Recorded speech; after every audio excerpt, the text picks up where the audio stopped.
మనకి జనాభా శాస్త్రం అనే పదం ఏ భాషా పదం నుంచి ఉద్భవించింది? Option A Latin, option B Greek, option C French, option D Arabic. మనం జనాభా శాస్త్రాన్ని ఏమంటాం అంటే జనాభా శాస్త్రాన్ని డెమోగ్రఫీ అంటాం. డెమోగ్రఫీ డెమోగ్రఫీ అంటాం.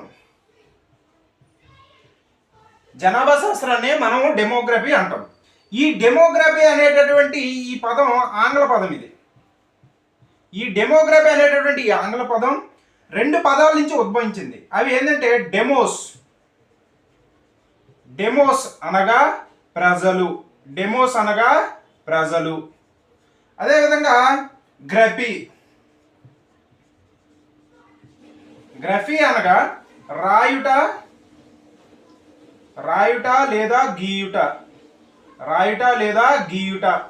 అనేటటువంటి ఈ